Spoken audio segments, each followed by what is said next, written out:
quite like that, right, Abby? How'd I do on Snoqualmie? Snoqualmie. Sounded good. Sounded like a native, John. I give you kudos. Essentially, the Pacific Northwest is expected to get a series of storms over the next week, kind of a storm parade, if you will. And here's a look at what we've seen here over the past 12+ hours. All of the greens as well as the yellows indicating some of the more concentrated pockets of moisture, with the blues indicating some of that snow.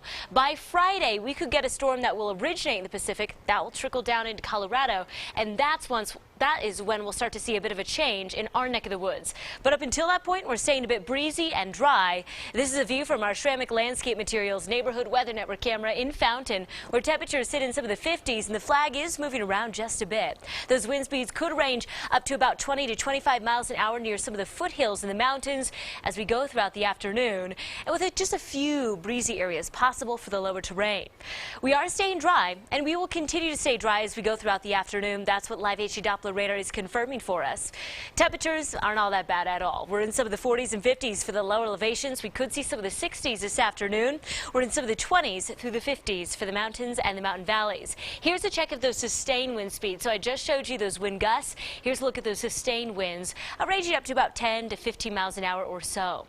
Skycast is showing that dry conditions sticking around throughout the afternoon, into the evening, and during the overnight hours. Here's a look into the early hours of Tuesday morning. Just some high clouds anticipated.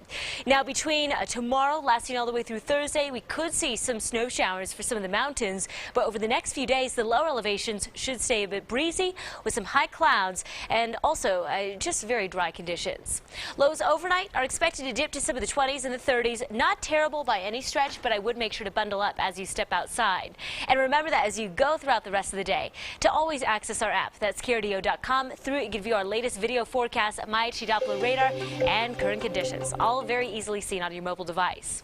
Here's what I meant by showing you that dry and quiet pattern. We'll stay dry all the way through Thursday, but Friday, that's when we'll start to usher in our next possibility for a storm. We'll have a cold front that will roll on in Friday afternoon. Behind it, winds will kick up, clouds will increase, and we could see a few isolated snow showers. In Pueblo, over the next several days, we'll stay in the mid-60s, very dry with some sunshine and high clouds. Friday, we see that change, and into the weekend, temperatures will really cool. We'll only stay in some of the low to mid-40s.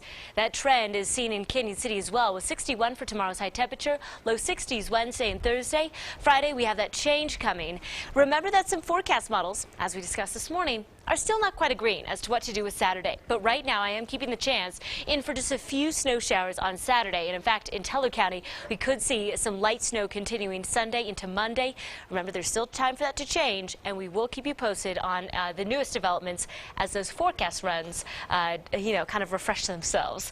But now we will have a look at tomorrow's high temperatures and much more across the region coming up next. See if they come around to each other's way of thinking, those forecast models there. They can't seem to agree. No, I always have to mediate between them. Yes. All right. Thanks, Abby. For the first time, schools are being urged to